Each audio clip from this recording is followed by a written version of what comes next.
श्रीमद्भागवत गीता अध्याय 2 श्लोक 11। संबंध में शोकाविष्ट अर्जुन को शोक निर्वृत्ति का उपदेश देने के लिए भगवान आगे प्रकरण कहते हैं। ये रहा श्लोक। अशोच्या नन वशोचस्तव्य प्रज्ञावादस्य भाव से गतासूच से नानु शोचंती पंडिता, जिसमें भगवान श्री कृष्ण कह रहे हैं कि तुमने शोक ना करने योग का शोक किया है और विद्वता पंडिताई की बातें कर रहे हो, परंतु जिनके प्राण चले गए हैं उनके लिए और जिनके प्राण नहीं गए हैं उनके लिए पंडित लोग मतलब विद्वान लोग कभी शोक नहीं करते। अब हम श्री राम सुखदास जी की व्याख्या को जानेंगे, उसे समझेंगे, जिसमें मनुष्य को सुख तब होता है जब वह संसार के प्राणी पदार्थों में दो विभाग कर लेता है कि ये मेरे है और ये मेरे नहीं है, ये मेरे निजी कुटुंबी है और ये मेरे निजी कुटुंबी नहीं है, ये हमारे वर्ण के है और ये हमारे वर्ण के नहीं है, ये हमारे आश्रम के है और ये हमारे आश्रम के नहीं है, ये हमारे पक्ष के है और ये हमारे पक्ष के नहीं है। जो हमारे होते हैं उनमें ममता कामना प्रियता आसक्ति हो जाती है। इन ममता कामना आदि से ही शोक चिंता भय उद्वेग हलचल संताप आदि दोष पैदा होते हैं। ऐसा कोई भी दोष अनर्थ नहीं है जो ममता कामना आदि से पैदा ना होता हो। यह सिद्धांत है। गीता में सबसे पहले धृतराष्ट्र ने कहा कि मेरे और पांडु के पुत्रों ने युद्ध भूमि में क्या किया। यद्यपि पांडव धृतराष्ट्र को अपने पिता से भी अधिक आदर दृष्टि से देखते थे, तथापि धृतराष्ट्र के मन में अपने पुत्रों के प्रति ममता थी, अतः उनके अपने पुत्रों में और पांडवों में भेदभाव पूर्वक पक्षपात था कि ये मेरे है और ये मेरे नहीं है। जो ममता धृतराष्ट्र में थी वही ममता अर्जुन में भी पैदा हुई, परंतु अर्जुन की वह ममता धृतराष्ट्र की ममता के समान नहीं थी। अर्जुन में धृतराष्ट्र की तरह पक्षपात नहीं था, अतः वे सभी को स्वजन कहते हैं और दुर्योधन आदि को भी स्वजन कहते हैं। तात्पर्य है कि अर्जुन की संपूर्ण कुरुवंशियों में ममता थी और उस ममता के कारण ही उनके मरने की आशंका से अर्जुन को शोक हो रहा था। इस शोक को मिटाने के लिए भगवान ने अर्जुन को गीता का उपदेश दिया, जो इस 11वें श्लोक से आरंभ होता है। इसके अंत में भगवान इसी शोक को अनुचित बताते हुए कहेंगे कि तू केवल मेरा ही आश्रय ले और शोक मत कर, कारण कि संसार का आश्रय लेने से ही शोक होता है और अनन्य भाव से मेरा आश्रय लेने से तेरे शोक चिंता आदि सब मिट जाएंगे। संसार मात्र में दो चीजें हैं, सत और असत, शरीरी और शरीर। इन दोनों में शरीरी तो अविनाशी है और शरीर विनाशी है, मतलब आत्मा और शरीर ये दोनों ही अशुच है। अविनाशी का कभी विनाश नहीं होता, मतलब आत्मा का कभी विनाश नहीं होता, इसलिए उसके लिए शोक करना बनता ही नहीं है। और विनाशी का विनाश होता ही है, वह एक क्षण भी स्थायी रूप से नहीं रहता, मतलब शरीर का विनाश होता है और वो शरीर एक क्षण भी नहीं रहता है, इसलिए उसके लिए भी शोक करना नहीं बनता। तात्पर्य हुआ कि शोक करना तो शरीरी को लेकर बन सकता है और ना शरीरी को लेकर ही बन सकता है और ना शरीरों को लेकर भी बन सकता है। शोक के होने में तो केवल अविवेक मूर्खता ही का कारण है। मनुष्य के सामने जन्मता मरना लाभ हानि आदि के रूप में जो कुछ परिस्थिति आती है वह प्रारब्ध का अर्थात अपने किए हुए कर्मों का ही फल है। उस अनुकूल प्रतिकूल परिस्थिति को लेकर शोक करना, सुखी दुखी होना केवल मूर्खता ही है, कारण कि परिस्थिति चाहे अनुकूल आए चाहे प्रतिकूल आए उसका आरंभ और अंत होता है, अर्थात वह परिस्थिति पहले भी नहीं थी और अंत में भी नहीं रहेगी। जो परिस्थिति आदि में और अंत में नहीं होती वह बीच में एक क्षण भी स्थायी नहीं रहती। अगर स्थायी होती तो मिटती कैसे, और मिटती है तो स्थायी कैसे। ऐसी प्रतिक्षण मिटने वाली अनुकूल प्रतिकूल परिस्थिति को लेकर हर्ष शोक करना, सुखी दुखी होना केवल मूर्खता है। एक तरफ तो तू पंडिताई की बातें बहार रहा है और दूसरी तरफ शोक भी कर रहा है, अतः तू केवल बातें ही बनाता है, वास्तव में तू पंडित नहीं है। क्योंकि जो पंडित होते हैं, विद्वान होते हैं, वे किसी के लिए भी कभी शोक नहीं करते। कुल का नाश होने से कुल धर्म नष्ट हो जाएगा, धर्म के नष्ट होने से स्त्रियां दूषित हो जाएंगी, जिससे वर्णशंकर पैदा होगा। वह वर्णशंकर कुल घातियों को और उनके कुल को नरकों में ले जाने वाला होगा। पिंड और पानी न मिलने से उनके पितरों का भी पतन हो जाएगा। ऐसी तेरी पंडिताई की बातों से भी यही सिद्ध होता है कि शरीर नाशवान है और शरीरी अविनाशी है, मतलब आत्मा अविनाशी है। अगर शरीरी स्वयं अविनाशी ना होता तो कुल घाती और कुल के नरकों में जाने का भय नहीं होता, पितरों का पतन होने की चिंता नहीं होती।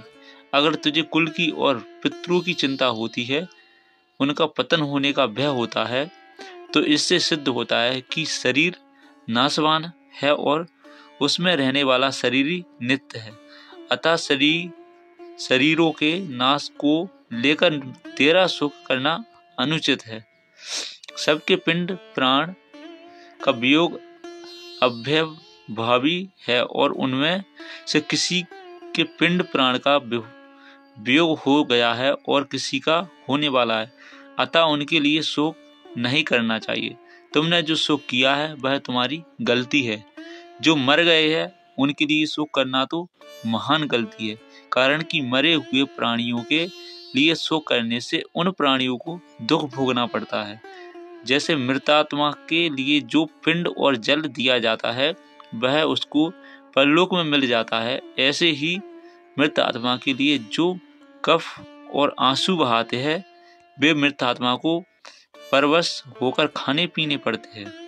जो अभी जी रहे हैं उनके लिए भी शोक नहीं करना चाहिए, उनका तो पालन पोषण करना चाहिए, प्रबंध करना चाहिए। उनकी क्या दशा होगी, उनका भरण पोषण कैसे होगा, उनकी सहायता कौन करेगा आदि चिंता शोक कभी नहीं करने चाहिए, क्योंकि चिंता शोक करने से कोई लाभ नहीं है। मेरे शरीर के अंग शिथिल हो रहे हैं, मुख सूख रहा है आदि विकारों के पैदा होने में मूल कारण है शरीर के साथ एकता मानना, मतलब शरीर के साथ एकता मानना। कारण कि शरीर के साथ एकता मानने से ही शरीर का पालन पोषण करने वालों के साथ अपनापन हो जाता है और उस अपनेपन के कारण ही कुटुंबियों के मरने की आशंका से अर्जुन के मन में चिंता शोक हो रहे हैं, तथा चिंता शोक से ही अर्जुन के शरीर में उपयुक्त विकार प्रकट हो रहे हैं। इससे भगवान ने गतासून और अगतासून के शोक को ही हेतु बताया है। जिनके प्राण चले गए हैं वे गतासून हैं और जिनके प्राण नहीं गए हैं वे अगतासून हैं। पिंड और जल न मिलने से पितरों का पतन हो जाता है। पहले अध्याय का 42वां श्लोक और अर्जुन की गतासून की चिंता है, अर्जुन की चिंता है और जिनके लिए हम राज्य भोग और सुख चाहते हैं वे ही प्राणों की और धन की आशा छोड़कर युद्ध में खड़े हैं। पहले अध्याय का 33वां श्लोक, यहाँ अर्जुन की चिंता है। ये दोनों चिंताएं शरीर को लेकर ही हो रही हैं, अतः ये दोनों चिंताएं धातु रूप से एक ही है। कारण कि गतासून और अगतासून दोनों ही नाशवान हैं। गतासून और अगतासून इन दोनों के लिए कर्तव्य कर्म करना चिंता की बात नहीं है। गतासून के लिए पिंड पानी देना, श्राद्ध तर्पण करना यह कर्तव्य है और अगतासून के लिए व्यवस्था कर देना, निर्वाह का प्रबंध कर देना यह कर्तव्य है। कर्तव्य चिंता का विषय नहीं होता, प्रत्युक्त विचार का विषय होता है। विचार से कर्तव्य का बोध होता है और चिंता से विचार नष्ट होता है। सत असत विवेकवती बुद्धि का नाम पंडा है। वह पंडा जिनकी विकसित हो गई है, अर्थात जिनको सत असत का स्पष्ट विवेक हो गया है वे पंडित है। ऐसे पंडितों में सत असत को लेकर शोक नहीं होता, क्योंकि सत को सत मानने से भी शोक नहीं होता और असत को असत मानने से भी शोक नहीं होता। स्वयं सत स्वरूप है और बदलने वाला शरीर असत स्वरूप है। असत को सत मान लेने से ही शोक होता है, अर्थात ये शरीर आदि ऐसे ही बने रहे, मरे नहीं, इस बात को लेकर ही शोक होता है। सत को लेकर कभी चिंता शोक होते ही नहीं। परिशिष्ट भाव, एक विभाग शरीर का है और एक विभाग शरीर वाले का है। दोनों एक दूसरे से सर्वदा संबंध रहित है। दोनों का स्वभाव ही अलग अलग है। एक जड़ है, एक चेतन है, एक नाशवान है और एक अविनाशी है, एक विकारी है, एक निर्विकार है, एक में प्रतिक्षण परिवर्तन होता है और एक अनंत काल तक ज्यों का त्यों ही रहता है। मतलब शरीर और आत्मा, शरीर और शरीरी, मतलब शरीर और आत्मा दोनों ही अशोच्य है। शरीर का निरंतर विनाश होता है, अतः उसके लिए शोक करना नहीं बनता, और शरीरी आत्मा का विनाश कभी होता ही नहीं, अतः उसके लिए भी शोक करना नहीं बनता। शोक केवल मूर्खता से होता है। शरीर की निरंतर सहज निवृत्ति है और शरीरी आत्मा निरंतर सबको प्राप्त है। शरीर और आत्मा के इस विभाग को शरीरी आत्मा इस विभाग को जानने वाले विवेक मनुष्य मृत अथवा जीवित किसी भी प्राणी के लिए कभी शोक नहीं करते। उनकी दृष्टि में बदलने वाले शरीर का विभाग ही अलग है और ना बदलने वाले शरीरी आत्मा अर्थात स्वरूप की संता का विभाग ही अलग है। गीता का उपदेश शरीर और शरीरी आत्मा के भेद से आरंभ होता है।